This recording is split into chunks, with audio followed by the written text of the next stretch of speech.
got all kinds of ramifications. It's just intellectually dishonest.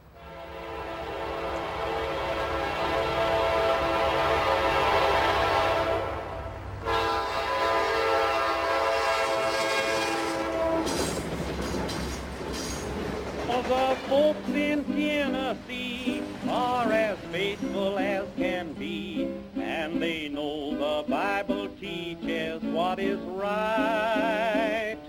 They believe in God above and His great undying love, and they know they are protected by His might. Then to Dayton came a man with his new idea so grand, and he said, we came from monkeys long ago. But in teaching his belief, Mr. Scopes found only grief, for they would not let their old religion go. You may find a new belief, it will only bring you grief, for a house that's built on sand is sure to fall. And wherever you may turn, there's a lesson you will learn, that the old religion's better after all.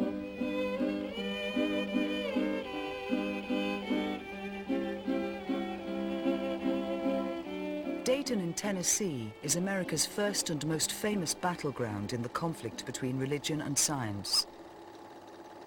70 years ago, John Scopes, a teacher at the local high school, was sent to trial for violating the Butler Act of 1925. This made it an offense in Tennessee to teach evolution.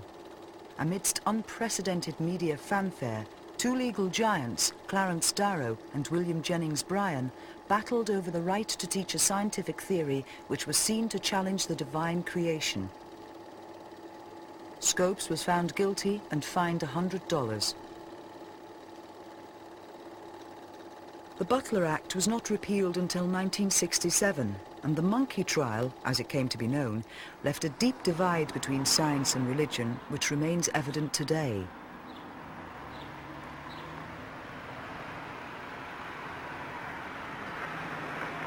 Dayton is still a creationist town, and its people form the rock on which the current anti-evolution bill is founded. This guy asked me from New York, he said, what part of the South you from? I said, Chattanooga. Not really Chattanooga, a little old town above Chattanooga called Dayton. He said, you mean Monkey Town? He put us on the map, you know? I personally, and the majority of the people, I'd say the people as a whole in this county, has no objection to evolution being taught as a theory, but we do all object to it being taught as a fact.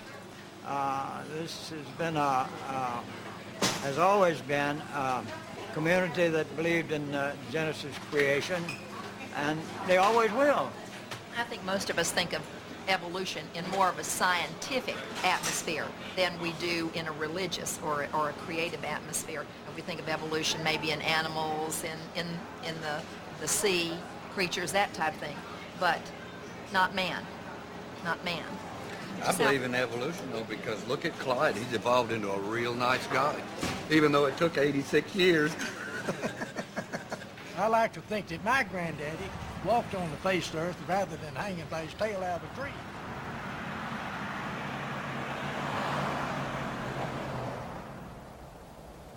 Modern creationism does not stand on faith alone.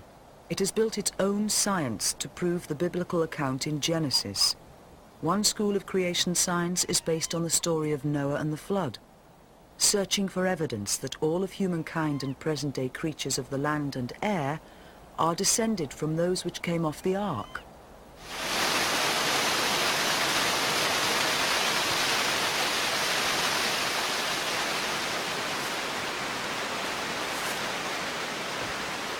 Dr. Kurt Wise is a highly qualified scientist. He's also a creationist.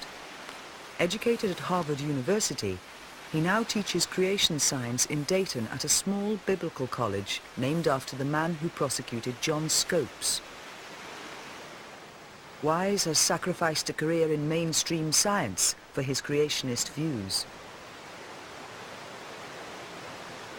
The Bible tells us that the land creatures and the air creatures survived the flood on Noah's Ark, that there were representatives of each kind of animal, each type of animal on the ark. They got off the ark, and then those representatives spread across the surface of the earth to repopulate or refill the earth after the flood.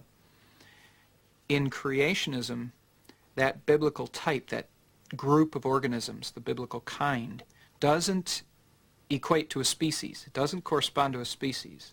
It corresponds to something larger than a species, something we're currently studying. We suspect at this point that it corresponds to something about the level of a family. If that's the case, there were only several hundred organisms on the ark that got off the ark to repopulate the world. If there was ever such an event, it should have left evidence all about of it having happened. For example, I'm doing research out in the Death Valley region right now, and there we're mapping a region where there's a sedimentary rock layer that's 3,000 feet thick, and in that rock there are other rocks, and this is traditionally interpreted to be a glacial deposit. Dropped there, a glacier picked off a bunch of rocks and dropped them in there and created this deposit. The problem is there are plenty of evidences in that particular area that this wasn't a glacial environment. This is evidence of an underwater landslide. See, we would say that that was actually the initial moments or the initial events of Noah's flood, that it was a global phenomenon. It affected sediment across all of North America. Then when we find sediments there that we can trace across the United States to even rocks here, we have evidence of sediments across an entire continent. Again, the sort of thing we would expect in a global flood.